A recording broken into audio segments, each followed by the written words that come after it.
Hi friends, welcome to our GRTB channel. இந்த வீடியோவில் வந்து நம்ம என்ன பார்க்க போகிறோன்னா, நம்மளுடைய இன்றைக்கி ட்ரேடிங் ரிசல்ட் பார்க்க போகிறோம். ஸோ வந்து எந்த இடத்துல வந்து நம்ம ட்ரேட் பண்ணியிருந்தோம் அப்படிங்கிறதையும் பார்க்க போகிறோம். ஒரு சில கால்குலேஷன்ஸ், சில முக்கியமான பாயிண்ட்ஸ்லாம் நம்ம இன்றைக்கி எக்ஸ்பீரியன்ஸ்லேருந்து என்ன பண்ணணும் அப்படிங்கிறத ஒரு எஜுகேஷ்னல் பர்பஸ்க்காக வந்து நம்ம என்ன பண்ணுறோம் அப்படின்னா இங்கே வந்து ஷேர் பண்ண போகிறோம். அதுக்கு முன்னாடி இந்த வீடியோ பார்க்குற பிகினர்ஸ், அப்புறம் புதுசாக உள்ள இப்போ தான் வரீங்க, ஷேர் மார்க்கெட் பற்றி தெரிஞ்சுக்கணும் அப்படிங்கிற ஒரு இன்ட்ரெஸ்ட்டில் உள்ளே வந்தவங்க, அவங்களுக்காக வந்து நான் சொல்லிக்கிறேன். நான் இந்த ட்ரேடிங்கில் யூஸ் பண்ண கேபிட்டல் அப்படிங்கிறது வந்து 100% வந்து ரிஸ்க் ஃபேக்டர் இன்வால்வ் ஆகிருக்கனால, ஸோ ஒரு பிகினராக இருக்கிறவங்க வந்து நீங்கள் வந்து உங்களுடைய உடனே வந்து நீங்கள் வந்து ட்ரேட் பண்ணிடாதீங்க. நீங்கள் வந்து ஃபஸ்ட்டு வந்து என்ன டைப்ஸ் ஆஃப் ட்ரேடராக இருக்க போகிறீங்க அப்படிங்கிறத செலக்ட் பண்ணி அது ரிலேட்டடான உங்களுடைய அந்த நாலேஜை வந்து நீங்கள் ஃபஸ்ட்டு வந்து லேர்ன் பண்ணிக்கோங்க. லேர்ன் பண்ணிவிட்டு அதை நல்லா ப்ராக்டிஸ் பண்ணி பார்த்துட்டு தென் உங்களுடைய ட்ரேடை வந்து நீங்கள் ஸ்டார்ட் பண்ணுங்கள். வாங்க வீடியோவில் போய் பார்க்கலாம். பார்த்தீங்கன்னாக்கா நான் வந்து 23,000 புட் ஆப்ஷன் வந்து நான் ட்ரேட் எடுத்திருந்தேன். அதில் பார்த்தீங்க அப்படின்னாக்கா எனக்கு வந்து ஒரு 2,200 கிட்ட ப்ராஃபிட் வந்து எனக்கு வந்துச்சு. ஆக்சுவலாக பார்த்தீங்கன்னாக்கா இன்றைக்கி வந்து இந்த ட்ரேடில் வந்து நான் வந்து எங்கே வந்து என்ட்ரி எடுத்திருந்தேன் அப்படி இந்த ஒரு பிக்காக ஒரு கேண்டில் இருக்குது பாருங்கள், லாஸ்ட்டாக முடிஞ்சிருக்குல்ல ரெட் கேண்டில், அது ஃபுல்லாகவுமே எனக்கு ப்ராஃபிட் கிடச்சிது. ஆனால் நான் என்ட்ரி எங்கே எடுத்திருந்தேன்னா மேலே ஒரு ரெட் கேண்டில் வந்து நான் பண்ணியிருக்கேன் பாருங்கள், அண்டர்லைன் பண்ணியிருக்கேன் இல்லையா. ஸோ அந்த கேண்டில் கிட்டேயே நான் வந்து அர்ஜெண்ட்டாக ஒரு என்ட்ரி எடுத்தனால அந்த இது வந்து மேலே போச்சு. நான் என்ட்ரி எடுத்து கொஞ்சம் நேரத்தில் வந்து பார்த்திங்க அப்படின்னாக்கா மேலே அது போயிட்டு இருந்தது. ஸோ நியர் ஸ்டாப் லாஸ் அந்த ஹிட் பண்ணுறதுக்கு போயிட்டு என்ன பண்ணுச்சு அப்படின்னா ஒரு ஃபால் ஆச்சு மார்க்கெட்டு. ஸோ இதில் வந்து நான் ஒரு சில மிஸ்டேக்ஸும் நான் வந்து பண்ணியிருந்தேன். ஸோ அது வந்து உங்கள்கிட்ட வந்து கண்டிப்பாக இந்த இடத்துல வந்து டிஸ்கஸ் பண்ணியே ஆகணும். ஸோ இதெல்லாம் வந்து ஒரு பிகினிங்காக ட்ரேட் பண்ண வராங்க இல்லையா, அது மாதிரி ஷேர் மார்க்கெட் பற்றி கற்றுக்கணுன்னு வர்றவங்களுக்கு வந்து அது யூஸ்ஃபுல்லாக இருக்கும். அந்த மிஸ்டேக்ஸ்லாம் வந்து நீங்கள் செய்யாமல் என்ன பண்ணணுன்னா உங்கள் ட்ரேடில் வந்து நீங்கள் இன்றைக்கி பார்த்தீங்க அப்படின்னா ஃபுல் மார்க்கெட்டு முடிஞ்சதுக்கப்புறம் பார்த்தீங்கன்னா நல்ல ஒரு ஃபால் தான் வந்திருக்கு மார்க்கெட்டு. ஒரு சின்ன ஒரு அப் ட்ரெண்ட் மாதிரி போயிட்டு அதுக்கப்புறம் மேலே வந்து ஒரு மார்க்கெட் வந்து என்ன பண்ணியிருக்குன்னா ஒரு டவுன் ட்ரெண்ட். ஸோ ஒரு ஈக்குவல் ஹை பண்ணிவிட்டு அங்கேருந்து மார்க்கெட் என்ன பண்ணுதுன்னா ஒரு ஃபால் வந்து க்ரியேட் பண்ணுது, லோயர் லோ ஃபார்ம் பண்ணி அப்படியே வந்து டவுன் வந்துடுச்சு மார்க்கெட். அதோட மார்க்கெட் வந்து ஒரு 22,800 சம்திங்கில் வந்து க்ளோஸ் ஆகிருக்கு. நான் என்ட்ரின்னு பார்த்த வரைக்கும், அதாவது நான் இந்த லைனை ஹையை கட் பண்ணால் மார்க்கெட் வந்து கொஞ்சம் மேலே போகும்.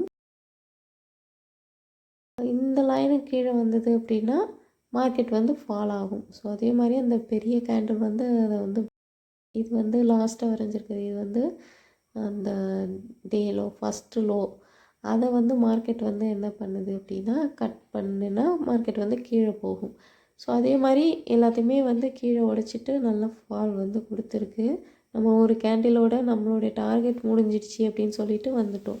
நமக்கு என்ன டார்கெட் இருக்கோ ஸோ அது முடிச்சிட்டோம் அப்படின்னா நம்ம வந்துடணும். அதுக்கப்புறம் மார்க்கெட் 1000 பாயிண்ட்ஸ் ஃபால் ஆனாலும் சரி, ரைஸ் ஆனாலும் சரி, அதை பற்றி நம்ம வந்து என்ன பண்ணிக்கக்கூடாதுன்னா கேர் பண்ணிக்கவே. நமக்கான டார்கெட் வந்து ஹிட் ஆகும், அப்படி இல்லைன்னா நம்மளுடைய எஸ்எல் வந்து ஹிட் ஆகும்.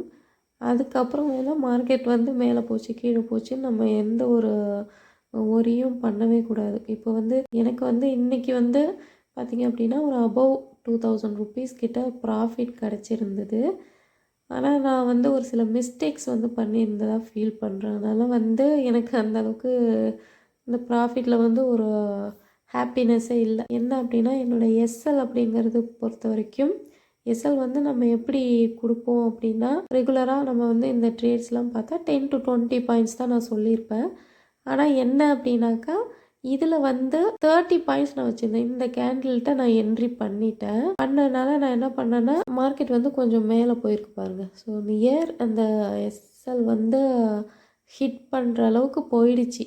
இருந்தாலும் நான் வந்து மேலே ஹைக்கு மேலே நான் கொஞ்சம் எஸ்எல் வந்து 30 பாயிண்ட்ஸாக வச்சுருந்ததுனால ஹிட் பண்ணலை.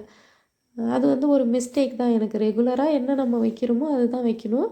எனக்கு வந்து கொஞ்சம் அதிகமாக வச்சது வந்து எஸ்எல் வந்து அது ஒரு சின்ன மிஸ்டேக்னு வச்சுக்கோங்களேன்.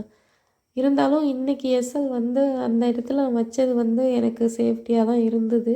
அந்த அளவுக்கு மெயின்டைன் பண்ணக்கூடாது. நம்ம ரெகுலராக வந்து நமக்கு என்ன ப்ராஃபிட் கிடைக்குதோ அதுக்கு ஈக்குவலாகவோ இல்லை அதை விட கம்மியான ஒரு எஸ்எல் தான் நம்ம என்ன பண்ணணும் அப்படின்னா வைக்கணும். நான் அது மாதிரி பார்த்தோம் அப்படின்னா எஸ்எல் வந்து 10 to 20 பாயிண்ட்ஸ் இன்றைக்கி நான் வச்சுருந்தேன்னா எனக்கு ஃபஸ்ட்டு நான் எடுத்த அந்த ட்ரேட் வந்து எனக்கு லாஸ் தான் ஹிட் ஆகிருக்கும். ஸோ அதனால தான் எனக்கு ப்ராஃபிட் வந்தாலும் அதில் வந்து ஒரு சாட்டிஸ்ஃபேக்ஷனே வந்து இல்லை. எக்ஸல் ஹிட் பண்ணுற அளவுக்கு போயிட்டு மார்க்கெட் வந்து அங்கேருந்து வந்து எனக்கு ஃபால் ஆயிடுச்சு. அப்போது வந்து நான் என்ன பண்ணியிருந்தேன் அப்படின்னா ஒரு அர்ஜென்ட் என்ட்ரி வந்து நான் பண்ணிட்டேன் இந்த இடத்துல. ஸோ நான் கொஞ்சம் வந்து அந்த பொறுமை மார்க்கெட்டுக்கு முக்கியம் இல்லையா, அந்த பேஷன்ஸ் வந்து இங்கே கொஞ்சம் கம்மியாக இருந்ததாக நான் நினைக்கிறேன். அதே மாதிரி எஸ்எல் வந்து நான் நார்மலாக வைக்க வேண்டிய எஸ்எல்க்கு பதிலாக 30 பாயிண்ட்ஸ் கொஞ்சம் எக்ஸ்ட்ராவாக வச்சுருந்தேன். இதெல்லாம் வந்து என்னுடைய மிஸ்டேக்ஸாக நம்ம பார்க்குறோம். நம்ம வந்து ட்ரேடிங் பண்ணும்பொழுது ஸோ அதில் இருக்கக்கூடிய ஒரு சில மிஸ்டேக்ஸை வந்து நம்ம என்னெல்லாம் பண்ணுறோம் அப்படிங்கிறதெல்லாம் வந்து நம்ம கலெக்ட் பண்ணி எழுதி வச்சுக்கிட்டே வந்தோன்னா ஒரு காலத்தில் வந்து நம்ம என்ன பண்ணுவோன்னா ஓவராலாக இவ்வளோ மிஸ்டேக்ஸ் நம்ம பண்ணியிருக்கோம். ஸோ அதை வந்து இனிமேல் பண்ணக்கூடாது அப்படின்னு நீங்கள் வந்து என்ன ஸ்ட்ரிக்டாக இருந்து ட்ரேட் பண்ணணும். இப்போ வந்து நம்ம என்ன பார்க்கலாம் அப்படின்னா நம்ம வந்து ட்ரேட் பண்ணிகிட்ருக்கோம் இல்லையா, ட்ரேடிங் ரிசல்ட் அது வந்து எப்படி இருக்குது அப்படின்னு பார்க்கலாம். 10 டேஸ் ட்ரேடில் நம்ம 7 டேஸ் ட்ரேட் பண்ணிட்டோம். இன்னும் வந்து ரிமைனிங் 3 டேஸ் வந்து நமக்கு வந்து பேலன்ஸ் இருக்குது ட்ரேடிங் டேஸ். ஸோ அதில் ஓவராலாக பண்ணி என்ன ரிசல்ட் வருது அப்படிங்கிறத நம்ம பார்க்க போகிறோம். இது வரைக்கும் 7 டேஸ் நம்ம ட்ரேட் பண்ணதில் 6 டேஸ் வந்து நம்ம என்ன பண்ணியிருக்கோம் அப்படின்னா ப்ராஃபிட் பண்ணியிருக்கோம். 1 டே வந்து நம்ம லாஸ் பண்ணியிருக்கோம் ஓவராலாக பார்த்தோம் அப்படின்னாக்கா. அதில் வந்து ஃபஸ்ட்டு நாள் எடுத்துக்கிட்டோம் அப்படின்னா ஒரு 8% நினைக்கிறேன், 8% ப்ராஃபிட்டு. செகண்ட் டே வந்து ஒரு 2.5% ப்ராஃபிட் கிடச்சிருக்கு. தேர்டு டே பார்க்கும்பொழுது நமக்கு வந்து ஒரு லாஸ் வந்துச்சின்னு நினைக்கிறேன், லாஸ் 5% வந்து லாஸு. ஃபோர்த்து டே பார்க்கும்பொழுது ஒரு 5% வந்து ப்ராஃபிட் வந்துச்சு. ஃபிஃப்த்து டே பார்த்திங்க அப்படின்னாக்கா நமக்கு வந்து ஒரு 2.5% ப்ராஃபிட் கிடச்சிருந்தது.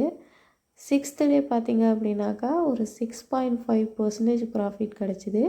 இன்றைக்கி 7th டே பார்த்திங்க அப்படின்னாக்கா 7% வந்து ப்ராஃபிட் கிடச்சிருந்தது. நமக்கு ஓவராலாக பார்க்கும் பொழுது எவ்வளோ ப்ராஃபிட் கிடச்சிருந்தது அப்படின்னாக்கா 27% வந்து என்ன ஆகுது அப்படின்னா ப்ராஃபிட்டில் வந்து நம்ம இப்போதைக்கு இருக்கும். இன்னும் ரிமைனிங் வந்து ஒரு 3 டேஸ் இருக்குது. இப்போ வந்து 7 டேஸில் வந்து நம்ம 27% ப்ராஃபிட்டில் நம்ம இருக்கும் பொழுது இப்போ நம்ம என்ன செய்யணும், எப்படி வந்து நம்ம கால்குலேட்டிவாக இன்னும் இருக்கக்கூடிய டேஸை வந்து நம்ம அப்ரோச் பண்ணணும் அப்படின்னாக்கா இதெல்லாம் வந்து உங்களுக்கு ரொம்பவே இம்பார்ட்டண்ட். இப்படி தான் வந்து நம்ம வந்து என்ன பண்ணணுன்னா ஒரு 10 ட்ரேடை வந்து நம்ம வந்து 10 டேஸை வந்து நம்ம கால்குலேட்டிவாக எடுத்துகிட்டு போகணும்னு நான் சொல்கிறேன் பாருங்கள். இப்போ இன்னும் ரிமைனிங் வந்து ஒரு 3 டேஸ் இருக்குது இல்லையா. ஸோ அந்த 3 டேஸில் வந்து என்ன பண்ணணும் அப்படின்னா இப்போ 27%ல் ஒரு 20% ப்ராஃபிட்டை வந்து நீங்கள் வந்து சேஃபாக வச்சுக்கணும். பேலன்ஸ் ஒரு 7% இருக்கும் இல்லையா. ஸோ அதில் வந்து நீங்கள் ரிஸ்க் வச்சு இந்த 3 டேஸை வந்து நீங்கள் என்ன பண்ணணுன்னா ட்ரேட் பண்ணணும். ஏன்னா நம்ம ஏர்ன் பண்ணதை வந்து 27% வந்து லாஸ் பண்ணிடக்கூடாது. அப்புறம் நம்ம பண்ணின ட்ரேட் வந்து ஒரு அர்த்தமே இல்லை. 10 டேஸ் நம்ம ஒர்க் பண்ணது அப்படிங்கிறது வந்து ஒன்றுமே இல்லாமல் போயிடும். ஸோ அப்போ அந்த 7%ம் ஒரே நாள்லேயும் பண்ணிடக்கூடாது. பிரித்து 2.5 3 4 இப்படி ஒரு 2ஆக பிரித்து இந்த மாதிரி நம்ம என்ன பண்ணிக்கணும்னா ரிஸ்க் வைக்கணும். லாஸ் வந்தாலும் இந்த 7%க்குள்ளேயே நமக்கு என்ன பண்ணிடும் அப்படின்னா முடிஞ்சிடும். அதை வந்து நீங்கள் கால்குலேட்டிவாக பார்த்து ட்ரேட் பண்ணணும். ஏன் அப்படின்னாக்கா எனக்கே வந்து எக்ஸ்பீரியன்ஸ் இருக்குது. நான் என்ன பண்ணிடுவேன்னா மோஸ்ட்லி வந்து நிறைய ட்ரேட்ஸ் வந்து 10 டேஸில் பார்த்தீங்க அப்படின்னா பிகினிங் ஸ்டேஜில் நான் வந்து லேர்ன் பண்ணும்போது ட்ரேட் பண்ணும்பொழுது 7-9 டேஸ் கூட நான் ப்ராஃபிட் பண்ணியிருக்கேன். 1 டேயில் கூட நான் என்ன பண்ணியிருக்கேன்னா ஒரே நாளில் அப்படியே ஒரு க்ரீடினஸில் வந்து லாஸ் பண்ணியிருக்கேன் என்னுடைய பிகினிங் ஸ்டேஜில். ஸோ அந்த ஒரு எக்ஸ்பீரியன்ஸில் நான் சொல்கிறேன். இப்போ வந்து ஆவரேஜாக எடுத்துக்கிட்டிங்க அப்படின்னா 10 டேஸ்க்கு வந்து ஒரு 25% ரிட்டர்ன் வருது, ப்ராஃபிட் வருது அப்படின்னு நம்ம வச்சுக்குவோம். 1 மந்த்துக்கு ட்ரேடிங் டேஸ் வந்து ஒரு 20 டேஸ் இருக்கும். ஸோ அப்போது 25 + 25 50% வந்து நமக்கு என்ன இருக்கும் அப்படின்னா 1 மந்தில் வந்து நமக்கு ப்ராஃபிட் கிடச்சிருக்கும் நம்ம கேபிட்டலுக்கு. நான் ஒரு வீடியோ பண்ணியிருப்பேன் 30Kலேருந்து எப்படி 10 lakhs வந்து ரீச் பண்ணுது அப்படின்னு சொல்லிட்டு. ஸோ அதில் பார்த்தீங்க அப்படின்னா எனக்கு வந்து கேபிட்டலை டபுள் பண்ணுறதுக்கு 2 months ஆகும் அப்படின்னும் என்னுடைய ஸ்ட்ராட்டஜி படி ஆகும் அப்படின்னு நான் சொல்லியிருந்தேன். ஸோ அது வந்து இந்த மாதிரி ஒரு கால்குலேட்டிவ் வேல வந்து 10 டேஸ் எடுத்துக்கிட்டு ட்ரேட் பண்ணும்பொழுது எனக்கு கிடைச்ச ஒரு ரிசல்ட்டை பேஸ் பண்ணி தான் நான் சொல்லியிருந்தேன். ஸோ அப்போ அதை பேஸ் பண்ணி எனக்கு 1 year ஆகும் அந்த 10 lakhs ரீச் பண்ணு அப்படிங்கிற மாதிரி நான் சொல்லியிருந்தேன். அந்த வீடியோவும் நீங்கள் போய் பாருங்கள், உங்களுக்கு ஒரு அவேர்னஸ் கிடைக்கும். இப்போது வந்து ஒரு மந்த்லி வந்து நம்ம யூஸ் பண்ணக்கூடிய கேபிட்டலுக்கு 50% வந்து நமக்கு வந்து ட்ரேடிங்கில் ப்ராஃபிட் வருதுன்னு வச்சுப்போம். ஸோ ஆனால் நம்ம என்ன செய்கிறோம் அப்படின்னா அவ்வளோ எக்ஸ்பெக்ட் பண்ணாமல் மினிமம் 10%லேருந்து 20%க்குள்ளே மட்டும்தான் நம்ம என்ன பண்ணுறோம் அப்படின்னா 1 மந்த்துக்கு நம்ம டார்கெட்டாக வச்சுக்கிறோம். ரொம்ப கம்மியாகவே நம்ம வந்து என்ன பண்ணுவோன்னா மார்க்கெட்டில் ஆசைப்படுவோம். மார்க்கெட்டில் எந்த அளவுக்கு கம்மியாக நம்ம வந்து ஆசைப்படுறோமோ அந்த அளவுக்கு நமக்கு வந்து ரிஸ்க்கு கம்மியாகும். ஸோ நம்ம வந்து நல்ல ஒரு ப்ராஃபிட்டில் வந்து ஹோல்டு பண்ண முடியும். நான் வந்து ஒரே நாளில் டபுள் ஆக்குறேன், கேபிட்டலை பெருசாக கொண்டு வரேன் அப்படின்னா நம்ம வந்து லாஸ் பண்ணுறதுக்கு தான் வாய்ப்புகள் வந்து அதிகமாக இருக்கும். இப்போ வந்து நான் ஒரு 1 lakh வச்சுருக்கேன் அப்படின்னா ஸோ 10 to 20% வந்து எனக்கு ரிட்டர்ன் கிடச்சிதுன்னா எனக்கு வந்து 10,000லேருந்து 20,000 வரைக்கும் எனக்கு வந்து ரிட்டர்ன் கிடைக்கும். ஆனால் ஆக்சுவலாக வந்து 50% வரைக்கும் வாய்ப்பு இருக்குது. நான் மினிமமாக சொல்கிறேன், நம்ம அவ்வளோ ஆசைப்பட வேண்டாம். அவ்வளோ அளவுக்கு நான் வந்து அதை வந்து நான் இப்போது ப்ராக்டிக்கலாகவும் காட்டிகிட்டு இருக்கேன். இருந்தாலுமே வந்து நம்ம அவ்வளோ ஆசைப்பட வேண்டாம். நம்ம எவ்வளோ ஆசைப்படணும்னு சொல்லியிருக்கேன்னா 10 to 20% பர் மந்த் வந்து நம்ம கேபிட்டலில் நம்ம வந்து டார்கெட்டாக வச்சுக்கிட்டாலே போதுமானது. அதை தாண்டி தான் நமக்கு வந்து எப்படியும் ப்ராஃபிட்ஸ் வந்து கிடைக்கும் வாய்ப்புகள் இருக்குது. இருந்தாலும் இதுவே போதும்.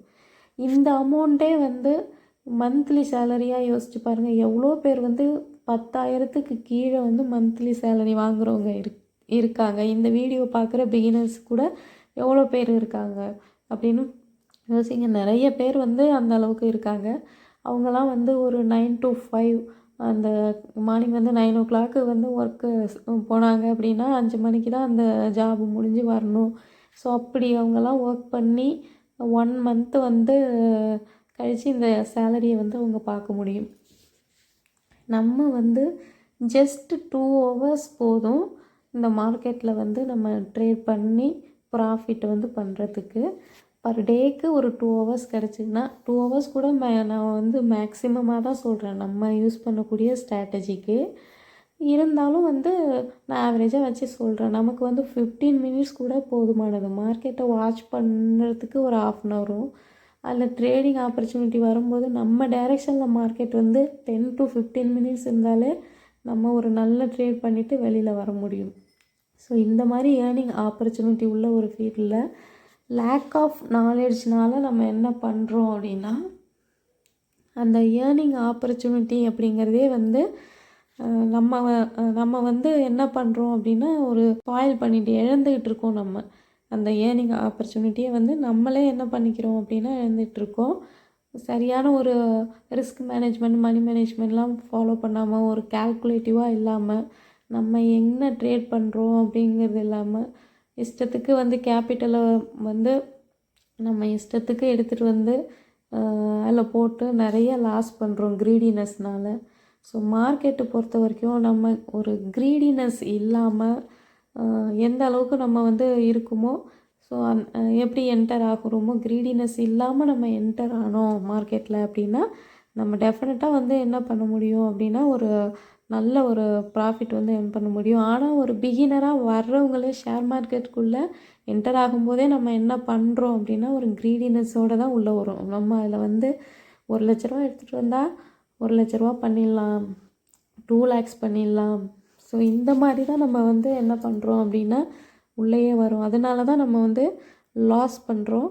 ஸோ இதெல்லாம் வந்து நீங்கள் இந்த வீடியோஸ்லாம் வந்து பார்த்து கொஞ்சம் கொஞ்சமாக லேர்ன் பண்ணிட்டு வாங்க. உங்களுக்கே வந்து ஒரு நல்ல ஏர்னிங் ஆப்பர்ச்சுனிட்டி அப்படிங்கிறது வந்து கிடைக்கும். மார்க்கெட்டை பொறுத்த வரைக்கும் நீங்கள் வந்து ஒரு நல்ல ஏர்னிங் ஆப்பர்ச்சுனிட்டியை க்ரியேட் பண்ணிக்கணுன்னா அதை வந்து ஒரு பிஸ்னஸ் பாயிண்டில் பாருங்கள். ஸோ கேம்பிளிங் மைண்டோட வந்து மார்க்கெட்டுக்கு வராதீங்க. ஸோ நம்ம அதில் வந்து பிஸ்னஸ் பண்ணி சின்ன சின்ன ப்ராஃபிட்ஸை வந்து ஏர்ன் பண்ணணும்னு நினச்சா டெஃபினட்டாக வந்து மார்க்கெட் வந்து நமக்கு நல்லாவே கொடுக்கும். ஒரு பிஸ்னஸாக இல்லை ஏர்ன் பண்ணணும் அப்படின்னா உங்களுக்கு ஃபஸ்ட்டு வந்து ஒரு பிகினர் என்ன பண்ணுறீங்க அல்லது இது வரைக்கும் நீங்கள் ஏர்ன் பண்ண முடியலன்னா இப்போ வந்து நல்லா லேர்ன் பண்ணிக்கோங்க. அதை வந்து நல்லா ப்ராக்டிஸ் பண்ணி பாருங்கள். நீங்கள் என்ன லேர்ன் பண்ணிக்கிறீங்களோ அதை வந்து ப்ராக்டிஸ் பண்ணி நீங்கள் வந்து எக்ஸ்பீரியன்ஸ் ஆகுங்க. ஸோ அதுக்கப்புறமேல வந்து நீங்கள் வந்து ட்ரேட் எடுத்திங்கன்னா உங்களுக்கு வந்து சக்ஸஸ் பண்ண முடியும். நீங்கள் நிறைய சோர்ஸ் வந்து யூடியூப்லேயே அவைலபிளாக இருக்குது. ஸோ நிறைய பேர் வந்து கோர்சஸ் கண்டக்ட் பண்ணுறாங்க. ஸோ இதெல்லாம் போயிட்டு நீங்கள் வாட்ச் பண்ணி படிங்க. இந்த வீடியோ வந்து உங்களுக்கு யூஸ்ஃபுல்லாக இருக்கும்னு நினைக்கிறேன். Thank you friends. இந்த வீடியோவை வந்து மறக்காமல் லைக் பண்ணுங்கள், சப்ஸ்கிரைப் பண்ணுங்கள் ஃப்ரெண்ட்ஸ்.